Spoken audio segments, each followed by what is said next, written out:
Today, we're going to be talking about the side of boxing that promoters and most coaches do not talk about. This is why most fighters go broke and how to avoid being one of the fighters that go broke. So, my name is Jalen Milton Cofield. I'm an amateur boxer and I aspire to turn professional within the next year or two. And I realized after getting injured, I won my first national championship, then I got injured, so I was out of boxing for months. And during that time, I realized how much free time I had after I had to step away from boxing because of an injury. And so now I've not fought in the past 10 months. And part of the reason why I've not fought in the past 10 months is because I realized I was putting 20 to 25 hours, sometimes 30 hours a week into boxing and getting zero compensation in return. If you are a boxer or an MMA fighter, you're familiar with the fact that even in the amateurs, we train like professionals, but we get almost no compensation in return for it. And I understand that is a part of the grind. That's a part of the hustle. You know, we gotta do what we gotta do to get to the next level. But at a certain point, we have to recognize what is good for ourselves and what is bad for ourselves. If I'm putting 20 to 30 hours a week into a dream that has a very slim chance of coming true, it's not in my best interest. It's not in your best interest. And I know all of us as fighters, we think we're special. We think we're going to be that one in a million. All of us think we're going to be that one in a million. But realistically, only one of us will be because, one in a million. It's kind of in the name, But my point is, my goal is to be a world champion. I want to be a world champion. And that's my irrational dream. But I had to be real with myself. And during the injury, I was able to be really honest with myself and just say, I do believe I could do it. I believe I can get to where I want to get to. But there's a chance that it won't happen. There's a large chance it won't happen. I started boxing when I was 19 years old. And of course, there's the outlier stories like Anthony Joshua, Deontay Wilder. They started boxing around 18, 19, and look at them. They're making all the money, all that stuff. But there's so many other boxers who did start late who never got the opportunity. And I'm afraid that I'm going to put all my eggs into one basket, betting that I'll be that one in a million and then end up having nothing to show for it. And so I think as boxers, we need to know how to chase our goals and be realistic at the same time and create a safe exit plan so if we do have to walk away from the sport, then we don't have to retire for nothing. Because a lot of boxers, they have a professional career, an average professional career, nothing crazy. They don't become a world champion. They don't get to even have a title shot. And they don't make as much money as you would think they would make. And they end up having to go get a normal job after retiring as a professional athlete. I don't want to be that boxer. And in this podcast, I want to share, because I did a lot of research. That's what I was doing during the injury. I was researching how to protect myself as a fighter inside and outside the ring, how to make money as a boxer, how to build a brand as a boxer, and ways to protect myself so that way I'm not taking the risk of having a professional career and then losing it all. Because, even if you are on track to become a world champion, you're always one punch away, one bad fight, one knockout away from being out of boxing, And I also didn't want to be the fighter that has to fight to pay the bills, so I'm depending on fighting to pay the bills. I also don't want to be the fighter that sacrifices his health for the sake of boxing because he has to box to pay the bills. And that's why in this podcast we're going to talk about why it's so important to build a brand as a boxer, because that's going to pay the bills when you're not fighting and after you retire from boxing, so that you can still stay connected in the boxing space, still make money from your professional career, but you're not necessarily fighting to make the money. And so I hope that this podcast will be beneficial to you guys. I'm not going to keep talking about myself forever, but I just want to give you a little backstory that I am a boxer and I am currently doing the things that I'm going to tell you in this podcast. And I started this podcast because I don't think there's any educational sources for boxers. It was really hard for me to do all the research I was doing because there wasn't a direct source for boxers to learn from. And so I was like, well, I see a gap. I can fill this gap. And I'm still learning. I'm still self-educating. I'm not saying that I'm an expert or that I'm a millionaire or anything like that, but I've learned some very valuable lessons that I believe will help you as a boxer. And so I want to share that in this episode. So the harsh reality is that most boxers go broke. And like I said earlier, a lot of reasons why boxers go broke is because they put all their stakes into boxing, literal fighting, not building a brand, not even maybe building an athletic clothing line or trying to get in. I don't even know what it is. Start a promotional company. But there's other ways to make money in boxing besides just being the fighter. And the reason why boxers mess up is because they think they're going to be that special somebody. Like I said earlier, Anthony Joshua, he's a 1 in a million fighter.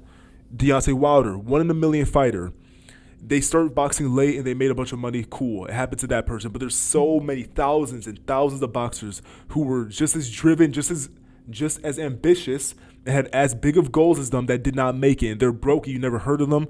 And of course you never heard of them because they didn't make it. And so a lot of us, we're going to get swept under the rug. A lot of us will not be noticed for our talents. And we have to be okay with that happening, but also be prepared for it to happen so that we don't end up broke and struggling after we stop boxing. And so I want to share the number one reason. I have 5 reasons. The first reason why boxers end up broke is because of poor financial literacy. And this is even just boxers. This is why all professional athletes, you know, we've heard the stories of the NBA players who they make these big multi-million-dollar deals and then they end up broke. And we think, wow, that guy's stupid. But they're not stupid. They're just ignorant. And there's a difference. And poor financial literacy is why most people are broke. Really, not just athletes, everybody. People don't know how to invest. People don't know how to save. People don't know how to budget. These things mess people up. And so boxers, if I'm being honest, I'm not going to say boxers are stupid, but a lot of boxers really aren't that smart. A lot of us, we look at ourselves as just fighters. And I'm going to talk more about that later on, about the way you need to identify yourself as a boxer. You're far more than just a fighter. You're your own business almost. But that's, once again, we're going to talk about that later on. But yeah, so how to combat this issue of poor financial literacy is to learn. Now, you may be thinking, well, what resources can I use to learn? How do I learn about finance? It all depends on what you want to learn first. Some of you guys, your issue is that you don't make any money, so you need to make some money. Some of you guys, you have money, but you just blow it all. You spend it. You need to learn how to budget. You need to know how to invest. You need to know how to put your money to work to make your money work for you. But nevertheless, your problem is poor financial literacy. So for me personally, a book that really helped me was The Millionaire Fast Lane. And the title may sound alarming because, you know, get-rich-quick schemes are no good. We don't want to try to follow get-rich-quick schemes, but that's not what the book teaches. The title is a little misleading. The book, The Millionaire Fast Lane, I have no affiliation to it. I'm not getting commission or anything like that. I just recently read the book, and I think that book changed my life, honestly. That book gives you a really healthy mindset towards money, and especially for an athlete, I recommend it because it helps you think with a more entrepreneurial mind. It helps you think business, and you want to get out of the... A lot of people conceptualize money as something you trade your time for. For example, I have a job. I make $17 an hour. So for me to make $17, I have to trade 1 hour of my life, which I'm doing for now. But the goal is to get out of the place where you're trading your time for money. You don't want your money to be linear to the time you put into it. You want money to come without you necessarily having to directly work for the money. And so the book teaches you about income-producing assets. It teaches you about how to view money, how to develop a system that will help you make money, how to put your money to work for you so you use the money you traded your time for. So listen to me. Take the money you traded your time for to create a cash-producing asset that will make you money without you having to directly put your time into it. It's very complex. Actually, no, it's not that complex. It's pretty simple. But I'm just saying that I'm describing it in a very surface-level manner. But I would just recommend you read that book, and also listening to podcasts, listening to financial podcasts, listening to just watching YouTube videos that teaches you more about money. I think the Dave Ramsey Show is a good show. It's very beginner friendly, but there's a bunch of different resources. I'll try to link some in the description so you can check them out, but you need to start self-educating. You don't want to be financially illiterate. You don't want to be financially incompetent. You want to know how money works, how to generate it, how to invest it, how to save it. And many boxers mess this up, and even this isn't in the video, but you need to learn how to negotiate for money, because when you turn professional, you're going to have to negotiate your deal if you want to sign with a promoter. And promoters are always going to try to give you the least amount possible. The smallest amount of money that you will accept, they will give you that. So some fighters, they have big enough names where like the smallest that they will accept is a few million, and the promoters know that. But that person could charge even more, but the promoter is going to try to always get to pay you the least amount possible, because that means that they keep more money for themselves. And these are things you need to be aware of. You need to understand how business works. As an athlete, as a professional athlete, you're an entertainer. And so you might want to do brand deals one day. You might want to maybe partner with other businesses, whatever it is, who knows? There's so many opportunities that can present themselves to you as a professional athlete when you get to that level, if you're not already at that level. And you need to be prepared. You need to be educated. You don't want to be the athlete that people think is stupid, that they can try to play you out. I remember Shaquille O'Neal actually talked about this one time. If I can find the clip, I'm going to put it in this episode so you can hear him talking about it. But then I realized that when I go to a business meeting, let's just say you're my agent and the guys over here talking about business, they were, hey, Shaq, how you doing? Then they talk to my guy. And I found that to be disrespectful. I'm like, I'm making the final decision anyway. What you looking at my agent for? I understand. Oh, you don't think I understand your terms? I'll be back. University of Phoenix, Masters of Business. Just to let them know that I understand what's going on. So now you can talk to me, and I'll relay the information to my agent. Don't even look at him. You talk to me now about the terms, about this, about the JV, all that stuff. Talk to me about it. As an athlete, the businessmen think that we're just athletes. No, you're not just an athlete, you're also a businessman, and you need to make sure that you're getting the best deal for yourself, because ultimately, as a professional athlete, there's going to be a bunch of people trying to make money off of your name. You need to make money off of your name. You should be making the most profit off of your name. My name is Jalen Milton.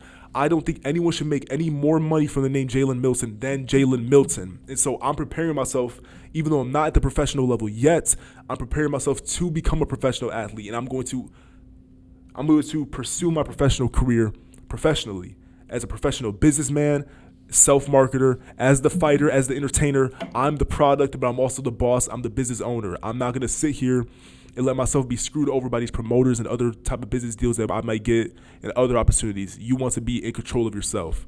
Now, that's it for that one. The second mistake boxers make that causes them to go broke is that they do not recognize that they have a short career window. You won't be able to fight forever. You might not even be able to fight past the age of 30. And I think a lot of boxers, they forget that their time is going to run out. And these punches accumulate. We're taking a lot of damage as athletes. And when you're young, you have the luxury of not realizing that you're young. And what I mean is our knees aren't hurting. It doesn't hurt to go up the stairs or anything like that. But eventually it catches up to you. You know, you get punched 1,000 times over the course of your teenage years, maybe more than 1,000 times, but you get punched a lot. These things accumulate. So a lot of us, we think that we're going to have the longevity of Floyd Mayweather. Not everybody's going to be able to box as long as Floyd Mayweather does. Most boxers retire probably before the age of 35, honestly, maybe even 30 for the average professional boxer. Most of us do not have very long careers, and we have the mistakes of looking at the outliers. We look at the top 1% of athletes, and we think that we could all be like that. But not all of us is going to be like Floyd Mayweather or Manny Pacquiao. A lot of us are going to end up like the no-names that we've never heard of, that are not influential in the sport of boxing, because that's where the majority ends up. The majority goes unheard of and unknown and unremembered. The majority of boxers do not make it to the Hall of Fame. So I don't want you to sacrifice your entire life expecting yourself to be one of the outliers, to be one of the legends, when in reality you're probably going to be an average fighter. I hate to crap on your dream, but you're probably going to be an average fighter. But the average fighter can still be very successful as a entrepreneur, as a businessman. They just might not make all their money from boxing, but you could take the brand that you build from being a professional boxer, and even though your career earnings as a boxer weren't that high, you can use this to fuel your other endeavors outside of your career. And that's the goal that that's the route that most of us have to take, because most of us will not get to the world championship level, if we're being honest. And trust me, I want to be a world champion. I really do want to be a world champion. But I have to be honest with myself. A kid who started boxing at 19 years old most likely is not going to end up as a world champion. My goal was to go to the Olympics. For me to get to the Olympics, I realized that I would have had to sacrifice my entire life to get there. And I would have had to just focus on boxing and boxing for the next few years. And I could have sacrificed all this time to make it to the Olympics just to not make it. And so while, sure, I'm an amazing boxer now and I'm ready to turn professional, even though I didn't make it to the Olympics, I'm still going to go professional. But I spent all this time and got no money in return.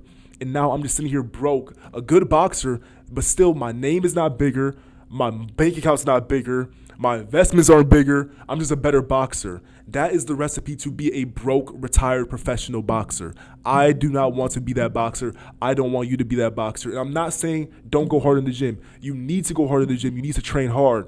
But you need to put just as much effort into learning and preparing yourself and being aware of your own mortality. And by mortality, I'm not saying you're going to die, but your career is going to pass away one day because of your age, and you need to be prepared for that to happen.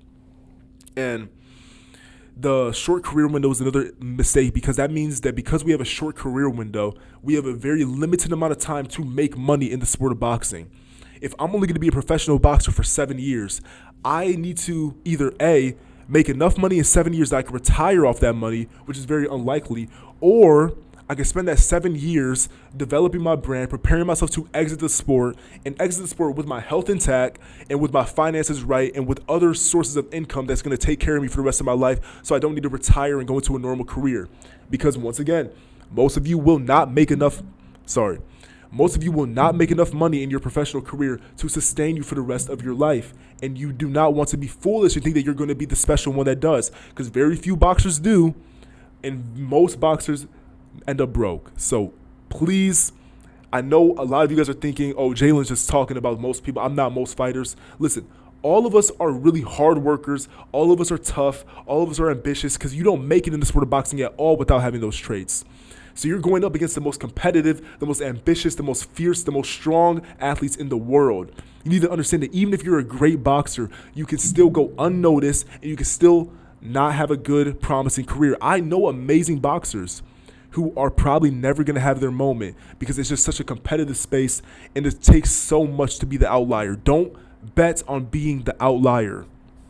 Now, the third mistake that most boxers make that results in them being broke is not building their brand, which is what we've been talking about. And in my opinion, this is the worst mistake that we make as boxers. And this is exactly what I'm trying to combat right now for myself. I'm trying to develop my brand and I'm trying to help you. This is a part of my brand. My brand in the boxing space is helping other boxers build brands. I want to help boxers think outside the box and not set themselves up for failure. So you're watching in real time me put this into practice because I'm trying to develop my brand. Your brand is everything. Your brand is how you sell tickets. Your brand is how you get brand deals. Everything you do, your brand is how you sell to your audience. The branding is everything. And it's also your retirement life. And now I want to talk about selling tickets for a second, because a lot of boxers don't even understand the concept of a brand, but we do recognize other people's brands. Floyd Mayweather, he was an amazing marketer. That was a part of his brand. You don't get to making the big money. Ryan Garcia, you don't get to making the big money without having a brand. Now, some people have different brands than others. Ryan Garcia, Floyd Mayweather, they had a very wide brand. They appealed to a bunch of different people. They appealed to random people who weren't even fans of boxing. Some other boxers, they're very niche, like Andre Ward, for example. Now, Andre Ward was a huge boxer, but he wasn't as popular amongst people who weren't boxing fans as Floyd Mayweather was. And then there's other boxers, Andre Dirrell. He's not a really famous boxer, but he was an Olympic medalist, American Olympic medalist, and he's getting into commentating and everything. But he has a brand as well. They have different brands. Some of them go really wide and broad. Some of them are more narrowed and stay within the boxing world. And without the brand, no matter what, I kind of lost my train of thought. But either way, without the brand, you don't get anything. And Andre Dirrell, for example, he was a world champion, but I'm sure a lot of you guys have heard of him because you guys are boxing fans. But he's not a household name. Not all of us are going to be household names, so I don't want us to think that a brand means that we're going to be household names. There's way smaller brands. There's boxers that are still at like the 4 to 6 round level who are making thousands and thousands per month because they built a business off of their brand as a professional athlete. I know one guy off the top of my head who's a really, really unknown boxer. I met him one time. He's a professional. But he has less than 10,000 followers on social media, but he makes like $20,000 or $30,000 a month because he built a business off of his brand, and he's really known in his local area.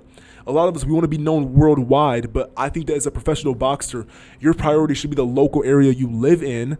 And if you can become really known locally, money will come to you. Money will attract you. Maybe you can come talk to schools. Maybe you can talk to other youth programs. Or maybe local businesses want to partner with you and you can help them make more money for their business. But the point is, your brand is everything. And your brand does not mean you need to be a celebrity. You don't need to be famous. You don't need to be number one pound for pound. You don't need to be Floyd Mayweather. You just need to be yourself and think about, what are my strengths? How can I lean toward my strengths and build a brand off of this? I know a boxer he started his own gym. And while he's not famous, he's very known in his local area. So his gym makes a lot of money because he's very known locally. So you don't need to be known all over the country and all over the world. If you're known in your county as the professional boxer that kids know in the county, and maybe you have 10,000 followers on social media, you're not famous, but your county loves you, money is going to come to you. And I want us to think more realistically and think like that, because not all of us can be worldwide celebrities, but all of us as professional athletes, we can definitely become known in our communities and have an impact in our communities. And that's what your brand is. And I'm going to do a podcast within the next couple of weeks about what is the difference between building. I'm sorry, I'm talking so fast. I get into this habit of just going super fast. I'm going to be doing a podcast in the next couple of weeks about the difference between building a brand and building a following, because it's not necessarily the same thing, but sometimes they can intertwine. But I want us to all focus on building brands, not on building followings. But like I said, I will go more in depth about that in a couple of weeks. And so even as an amateur boxer, I would say don't wait until you're a professional to start trying to build a brand. And that's, as you can see, I'm doing this in real time. I'm not professional yet. I will probably be professional within the next year or two, but I'm already working on building my brand because I know that this is what's going to feed me and pay my bills when I turn professional, because I'm getting a head start. And don't go into building your brand just thinking, how can I make some money right now? I'm not really concerned about making money right now. I have a job. I trade my time for money for the time being, and I'm trying to build this up, and I'm trying to prepare myself for the next year or two. So in a year or two, I can make money from this podcast. I can make money from other endeavors I've been working on. But I want us to take time to build something with a strong foundation that is sturdy, that can withstand the test of time, withstand the test of pressure, and feed us when we are not fighting. But don't go into this thinking, okay, I'm going to build my brand, I'm going to make money in the next 30 days. Once again, I'm going to talk more about that later, but just don't rush to have money come to you. Build the foundation up. Take your time. And so if you're an amateur, start now. Don't wait till you're a professional. I know logically you might be thinking, well, if I'm a professional, I sound better, blah, blah, blah. Listen, I got this podcast. I'm an amateur. I'm not rich. I'm being transparent with you guys. But one thing I have done, I've done the research. I've done a lot of educating for myself, and I'm here to share the knowledge with you guys. And that will help me develop my brand as a trustworthy influence in the boxing community. So maybe not this year, maybe not even within the next 6 months, but eventually, hopefully within a year or two, I will get this platform built up more. I will develop a trustworthy brand, and it will help me support myself in my professional career. You guys are going to see it in real time. Sorry, I hit the microphone again. But yeah, your brand also helps you network too. Not only does it fuel your business endeavors, but it helps you get into certain rooms because you're more known and you're trusted already because people are more familiar with you. People that you've never met know you based off your brand. And that is important. But we're going to talk more about that in another episode. So the fourth mistake that boxers make that results in them being broke is trying to live like a superstar. Trying to live like a superstar, this is the byproduct of poor financial literacy. Most fighters don't ever make enough money to blow a ton of money. So some fighters don't even get the chance to live like a superstar or try to look like a superstar because they just don't make enough money to look like a superstar. But when you start making a little bit of money, it's really easy to get caught up in wanting to look a certain way or present a certain type of status or try to present yourself as a professional athlete. Professional athletes, like, we drive nice cars or we do this or do that, and we want to look like that. We want to look the part, but this making money is not about looking like you have money. It's about actually having the money. It's about having security and knowing that your bills are going to be paid. It's not about having a nice watch, having a nice car, and that's what messes up the NBA players. The ones that make like the $100 million, they go broke. How do you receive $100 million and go broke? By being stupid, by having poor financial literacy, by trying to live like a superstar, by trying to just ball out. Don't be that person. I'm not even going to stay on this topic for too long because you guys should know better than this. If you read the book, The Millionaire Fastlane, you will understand exactly what I'm talking about. That book, please, this is a second reminder. Read The Millionaire Fastlane. That book it's better than any course is whatever. Buy that book. And one principle from the book that I really took that's going to help me get my finances right is how you determine whether or not you can afford something. For example, I had to buy a new phone. The phone costs maybe $600 or something like that. And it was something like I had enough money to buy the phone, but just because I had enough money did not mean that I could afford it. Now, so in the book, The Millionaire Fastlane, the author conceptualizes affording something by being able to buy it without having to think twice about it. So for example, you're walking in the store, you want a Hershey bar, you want this candy chocolate bar, whatever. You can buy that chocolate bar without thinking twice about it. So it's like what? It's like $3, whatever. We can afford that easily. And if, let's say you bought that chocolate bar and a week later, you lost a bunch of money for whatever reason, you had a medical expense or something like that, you would not regret buying that chocolate bar because you had enough money to where that was a really small. Sorry, some dudes just walked in. Okay, yeah, let's pretend you lost all your money a week later. You wouldn't regret buying that $3 candy bar because you have so much money that the little $3 didn't really affect your financial situation. But if you spent $1,000 or something, you might be like, man, I regret spending that $1,000 because you couldn't really afford $1,000. You don't want to just, when you're making a big purchase, you don't want to just buy it because you have enough money. You want to think about how much would losing this amount of money affect me. Dave Ramsey, the Dave Ramsey Show, that's another good resource for people trying to improve their financial literacy. He says if you can't afford to take the amount of money and just burn it in front of you without it bothering you, then you can't afford it. So basically, if you can't comfortably lose this amount of money without it affecting you or without it emotionally bothering you, then you can't afford it.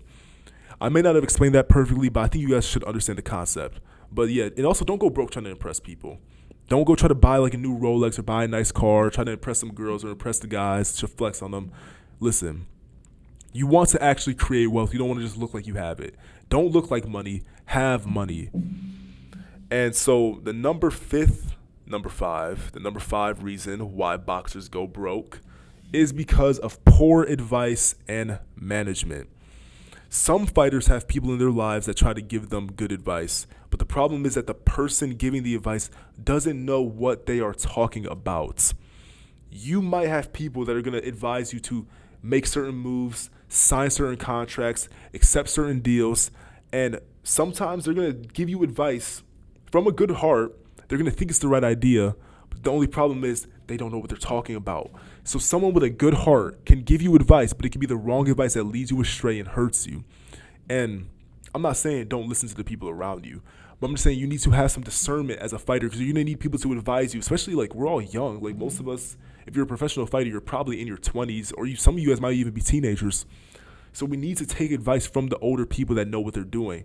But there's also going to be a lot of older people who don't know what they're doing, who's going to give you advice off of what they think makes sense. And I just don't want you guys to make the mistake of letting other people make bad decisions for you. And really, you shouldn't let people make good or bad decisions for you, but especially not bad ones. There's going to be some people in your life that's going to be like, hey, don't do this instead. And they're going to be completely right. And the way that you discern who's giving you good advice and who's giving you bad advice is by having a solid understanding of the business of boxing. So it all comes back to educating yourself and pursuing more education. So what would I do? Or what am I doing is I'm learning more about business. I've learned more about the business of boxing. I've learned more about the business of boxing specifically. I've learned some just general business knowledge. I've learned personal branding stuff that I know is going to apply to me and benefit me. And so I don't know everything at all, but I could definitely identify when someone's saying some nonsense though. And that's what you want to get to. You don't got to be a professional. You don't got to be a business professor. You just need to be able to identify nonsense when someone is saying nonsense. And so, like I said, the Millionaire Fastlane, I would recommend that first. But also, just look up. You can ask ChatGPT, honestly. You can learn whatever you want to learn on the internet. I would just say start with the Millionaire Fastlane and fix your conceptualization of money and how you understand money and your financial literacy, and just learn, listen, just read the Millionaire Fastlane. I'm not even going to tell you what to learn. You will learn everything you need to learn right now in the Millionaire Fastlane, and you will start asking better questions after that. The things that I wonder now are different than what I wondered before I read the book. After you read the Millionaire Fastlane, it will change everything for you. And I know you guys probably think that I'm making money off of this because of the way I'm talking about the Millionaire Fastlane. No, I don't know the guy who wrote the book. I don't even remember his name. All I know is that the book was amazing, and you need to read the Millionaire Fastlane. That will, as an athlete, that will completely change the way you approach business as a boxer. And this will, at least if you want to go into business. Some people just want to be fighters. Some people don't want to own a business or work in business. I think that's kind of foolish. If you're a professional athlete, you got to be able to be competent in the business world because that's how you maximize your earnings. But yeah, so I'm going to leave it at that for this episode. I want to talk more about branding because to me, branding is number one. That's the number one most important thing for us as fighters. But number one, educating yourself on everything to do with business and finance. You need to be educated. You don't want to be ignorant. Number two is branding. You get these two things right, I don't think any boxer can be broke if they get these two things right. But I'm not going to just keep on repeating myself now. You guys get the gist of everything I'm saying. Thank you for watching the first episode of the podcast, and tune in next week to learn the difference between branding and following. Thank you for watching the episode.